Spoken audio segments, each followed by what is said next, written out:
off the ball. This is News Talk. Now, you're very welcome back. We're turning to NFL. Very happy to say Tara Sullivan from the Boston Globe joins us on the line. Happy Christmas, Happy New Year and all that. Hello. Thank you, and right back at you. Thank you. Festive period wasn't dull over in the NFL. Antonio Brown. Never. This was extraordinary, really. So this was at the MetLife Stadium, Antonio Brown for the Buccaneers, mid-game against New York Jets. There seemed to be a failed attempt to try and calm him down, certainly at the point where cameras really honed in on what was going on. And then he took off his jersey and he took off his pads and he jogged off the pitch and waved to the crowd as he was doing so.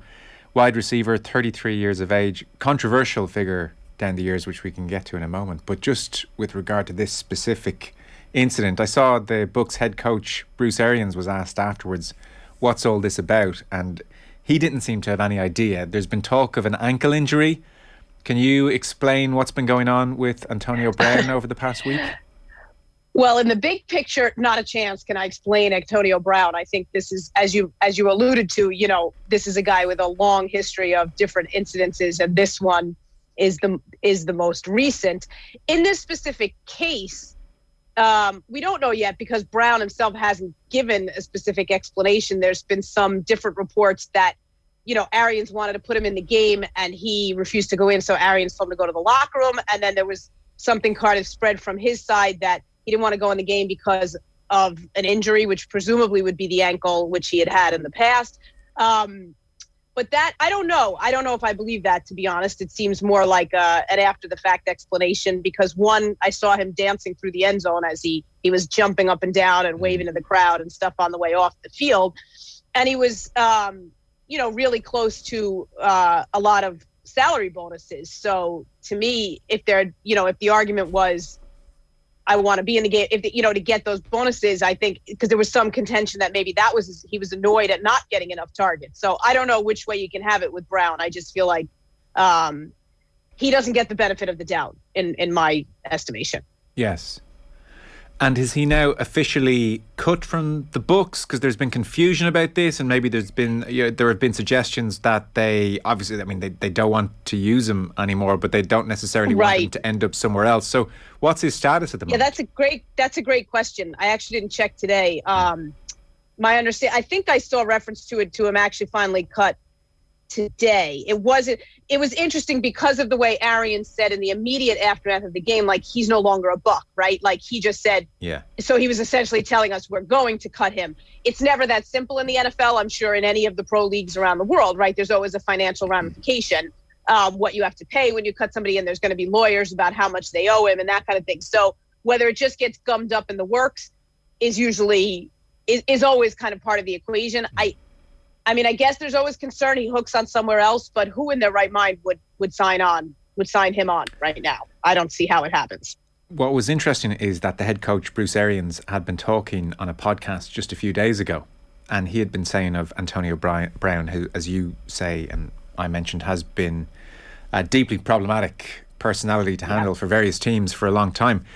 He was saying of Brown's time at the Bucs and their Super Bowl win, I really loved the way he tried to fit in. He worked his way in. He gave us everything he had to get to the Super Bowl. My whole attitude on him changed. I saw him trying to be a better human being. So I've got a totally different relationship than when it was you and I talked last year. That was what he said just last week. I suspect it's changed subsequently. Was Brown's time with the Bucs generally seen as, in the context of his problems, was it seen as harmonious, positive on all sides situation, or was it potholed with issues along the way? Well, I think last year was generally seen as, relatively calm on all sides and mutually beneficial. The Bucs won the Super Bowl. He contributed at times. He seemed to get along well with Tom Brady, who obviously advocated for him many times going back to his time with the Patriots. So it seemed harmonious last year. This year, it seems it's just been a different story. And there again, not all that surprising with Brown. Nothing seems to last that long anymore. And this year, between injuries, which I realize are out of his control, but could contribute to some sense of dissatisfaction or losing your structure or whatever in your daily life, and then the fiasco with faking his vaccination card, which I'm sure is a story you saw as well. And he had to pay a 3-game suspension for that. And that's one of those tough things that, again, you leave the rest of your team answering the questions. You leave your coaches answering the questions. You obviously deceived people. You put them at risk, because you weren't honest about your status. And then when he came back and the first time he was available to reporters down in Florida, he went back at the reporters for even asking about the vaccination card and kind of said, you guys are all about the drama. I just want football. Like, that to me just sounds hilarious. You guys are all about the drama. Like, this guy is in the center of drama all the time, and it's self-created. So I think Arians would sing a far different tune now, even than what he just said, in that podcast. And it just shows how tenuous it can all be with somebody as, quite honestly, volatile as Antonio Brown. So a checkered past, some of the more serious issues, 2 women made accusations of sexual assault and certainly one rape, and a federal private lawsuit has just recently been settled on that front. And in January of 2020, I think he didn't contest charges of stealing a moving truck. And you mentioned the falsification of his COVID vaccination records. And then right throughout his, 10 years in the NFL, give us a sense of just how routinely Antonio Brown was finding trouble and what kind of trouble it was. Yeah, so early on it's hard to pinpoint exactly where things went wrong. I know, going as far back as his youthful days in this country, you play in your high school and then you get a college scholarship, and he didn't end up, despite his talent, at one of the major big time programs, because I think there were some issues even at that level of behavior or whatever. So you're kind of, I don't know all the details, but then once he entered the NFL and he was with the Pittsburgh Steelers, he actually was really good. I mean, I don't recall major issues there. Won a Super Bowl with them. Their coach, Mike Tomlin, is very well respected among players and his relationship with players. And I do think hindsight probably tells us that Tomlin did a far better job with Antonio Brown than we ever even realized, because then it did start going downhill. I don't know if you paid attention. He had this ridiculous sort of tenure with the Raiders, where he feuded with the front office, and he ended up complaining about which helmet he could wear, and that's how he essentially forced a trade and forced his way into landing in New England, where I think the Patriots thought that and I remember writing this at the time, like, the Patriots, with such a structure in place and a long time, well-respected head coach who always has the last word, and Bill Belichick thought, okay, if it can work anywhere, it would work with the Patriots. But then those accusations of sexual assault followed him, and he played one game, and then right after playing that one game, other irrefutable evidence of these very disgusting, threatening texts that he sent to the accuser, his own victim. So that ended up getting him cut from the Patriots after the one game, and so many other things in between, like not paying his private chef and having that go public, or throwing furniture out the window, and there were kids on the floor in that incident with the truck. So listen, football, we know it's a brutal game, and there are documented hits that Antonio Brown has taken to the head, and a lot of people have written about or pointed to one in particular from sort of a notorious dirty player in Vontaze Burfict, and that some people see that as a line of demarcation. But I don't know. It's hard for me, because I think that a lot of his behaviors predated even that. It's just, I find him a different case than some of the other sort of, controversial or whatever players who have issues in the league. No, I've certainly seen, and it's really dangerous territory to get into. I've certainly seen in the American media people almost diagnosing CTE from afar. Tough but to do. As you said, some of his behavior, lots of his behavior predates some of those hits. But who knows? You're into kind of impossible territory there. You are. It did strike me, Tom Brady, presumably, who would have known him from the Patriots, and then who is now at the Bucs, presumably advocated on his behalf. I'm sure the coaching staff said, "Tom, what do you think? We're thinking of bringing in Antonio Brown," and you would think that got the green lights from Brady. So Brady, I think that went the other way. I think really? Brady said, "Get him in." Brady said, "Please go get him here." Yeah, and he probably because in fact Arians was on the record earlier that April saying, no way, not going to happen. I know what he's about. He's too much of a diva. He won't fit in here. Right. Literally on the record saying we won't sign him. And then come October, they did. So, I think Brady was the one who advocated. But anyway, that's an aside. No, that's very interesting, because I'm going to play a clip of Brady just talking post the situation at the MetLife Stadium. Now, on the one hand, this could be Brady, who might feel a certain responsibility that, geez, I messed up here by bringing this guy in, and so therefore he's taken a certain slant on what's happened. He's not slamming Brown. But equally, I think it's very striking to anybody who listens to this clip that Brady feels that Brown has significant problems, I think it's fair to say. So just have a listen here. This is Tom Brady being asked about the Antonio Brown situation post Brown taking off his jersey and pads and jogging off the pitch and presumably ending his tenure at the Bucs. It's obviously a difficult situation, and I think we all want him to just I think everybody should find hopefully do what they can to help him in ways that he really needs it. And we all love him. We care about him deeply. We want to see him be at his best, and unfortunately won't be with our team, but we have a lot of friendships that will last. And again, I think the most important thing about football are the relationships with your friends and your teammates, and they go beyond the field. And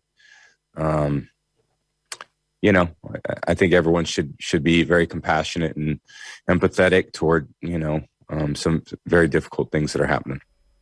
So there you go. That was really not Antonio has let everybody down here interview. That was an appeal, in so much as it was coded, and it wasn't particularly coded. That was an appeal for empathy, because there are issues here. Well, and that's understandable in that moment, and for a lot of people that was a chance to give Brady credit. And I don't know, I didn't feel quite as magnanimous, I'll be honest. Right. Like, for me, Antonio Brown has left victims in his wake, and if I'm going to channel empathy, it's going to be much more toward some of those victims that we talked about already, the women and the people that he has treated badly. I think, listen, the acknowledgement of mental health issues is a huge storyline, one that, I think beautifully so, really got attention this past year in ways that we've never understood before or never really talked about before. And I'm a big proponent of that and acknowledging mental health issues. But I also think a part of that element is, the person in question then taking advantage of or wanting the help and that kind of thing. And Brown, to me, is just, it's a very, very tough case. Like, I just feel that if he does need help, which it appears he does, that help should not come in the form of yet another NFL contract. Like, I think that rewarding with another, that hasn't worked. I mean, this keeps coming up. So if there's a way to get him mental health assistance, it should be outside of the NFL. Like, I just don't think that the repeated chances he's getting in the NFL is doing him any good either. And again, we're treading in territory that I'm not diagnosing the guy, but I cover the NFL, and when I see him out there, it's just, and then asking for empathy for his behavior, which appears to me much more selfish and self-destructive, and not something that he even seems or appears interested in changing. Yes. Well, on your point that another NFL contract isn't going to solve the issue, that also speaks to the fact that Antonio Brown, being brilliant at football, meant that those offers kept coming in, and ultimately it's the cynical, very pragmatic aspect of NFL. Someone's done something wrong, right. How good a footballer are they tends to dictate to what extent they might get redemption. Oh, absolutely. And I mean, any pro sport is, pretty similar. In baseball in this country, if you're caught with steroids, and you're the last guy in the roster, you're not coming back. But if you are, you're going to get it. If you're the top player, you're going to get another chance. I mean, we get that. And for many guys, taking a second chance, and it does, it's great. It works out mutually beneficial for a lot of sides, and they go on to, much more productive, less controversial careers. But in Brown's case, I think often of a player like Josh Gordon. I don't know if you would have paid attention to him, but he had been a Patriot receiver for a little while as well, and suspended many, many times for marijuana usage.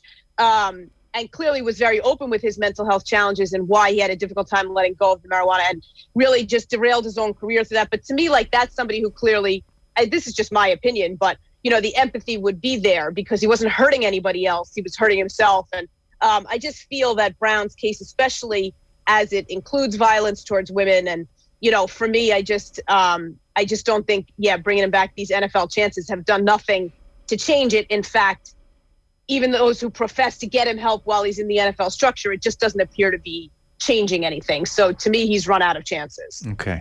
Well, I'll just say again for the record, he denies the sexual assault charges. Will we move on to maybe less complicated terrain and John Madden, an icon, I think. Yeah, an icon I think we're talking about here, who passed away on the 28th of December at the age of 85. It was unexpected, even for a man of his age, and no cause was given. It is hard to overstate just how iconic John Madden is. I mean, his name here is obviously universal. I would think primarily here it's down to EA Sports and Madden NFL. But you might just fill us in on the wider details. Really top-level coach, and then reading about his TV career, in the full extent over the last day or so. I mean, it was unbelievable. Yeah, it is hard to overstate. And, even in this country, you've had people propose that our all-pro teams for the NFL be renamed the All-Madden team, something like that, which I wouldn't be surprised if the NFL finds some enduring way to honor him, because I thought Bill Belichick's line was really good the other day that, in the NFL, all these guys, they try to have, one great career, and Madden had 3 great careers, in the NFL. And just really to try to explain to people the difference he made as a commentator. He came onto our television sets and he just, American football is a very strange, intricate game. And from my vantage point, is really like the best team sport of all the team sports, because the game doesn't work unless everybody does their job, kind of thing. And I love that part of it. Like, it's very hard to just break away and win a football game on your own in American football. And I think John Madden was tremendous at explaining that when he got on the air, and eventually, it became funnier where he'd be drawing his, telestrator and drawing funny things, but that stuff was revolutionary for him. And intricacies on, the offensive line and how these 5 guys work together and what they're actually doing, and stunts, and it just was different. And he spoke it in a language that was so easily digestible for average viewers. He never spoke down to viewers. He just was really good. And like you said, that came in between, an outstanding career as a coach, and then this incredibly influential role with the Madden game, which truly he would not have put his name to if it was not going to be as accurate as it was. And I mean, coaches now literally... I read there was a 4-year delay. They approached him in 84, EA Sports, and for him it wasn't realistic enough, and they only got there in 88 when he said, okay, let's do this. Exactly. And you literally, there's an influx of young coaches now in the NFL, which is, kind of exciting to see.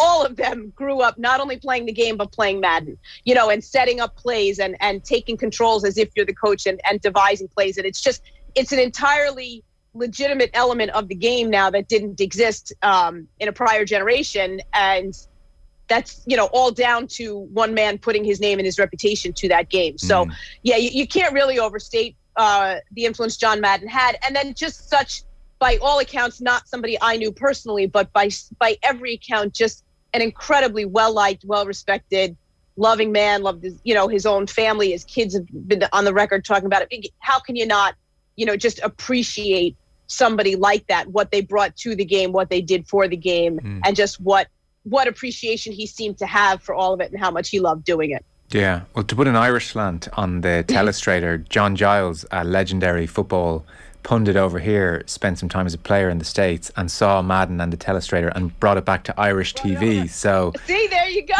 The influence, it knows no bounds. It really does. And then that was kind of how it ended up over here initially. Because I was reading in an obituary of him just on his TV career again, and you mentioned the style, the language being very unpretentious. That was mentioned. So he started off at CBS, 15 years. He wins the Super Bowl as a coach, then 15 years CBS. He introduced the Thanksgiving tradition of bestowing a turducken, a turkey stuffed with duck chicken to the winning team. Fox snagged him in the mid-1990s to establish credibility for its fledgling sports division. Then ABC followed in 2002 to boost the sagging fortunes of Monday Night Football. NBC hired him when it regained football in 2006 because... I detect a theme. Yes, as Dick Ebersol, then chairman of NBC, said, he's the best analyst in the history of sports. He's able to cut through from people my age who remembered him as a coach. The point was... he was just in demand, it seems, right to the very end. Was on the ground, because you might remember watching with your family, or you, was Madden one of these guys that people loved to hate? I mean, would people there with a beer going, oh, shut up, Madden? Or was he kind of beloved in his own time?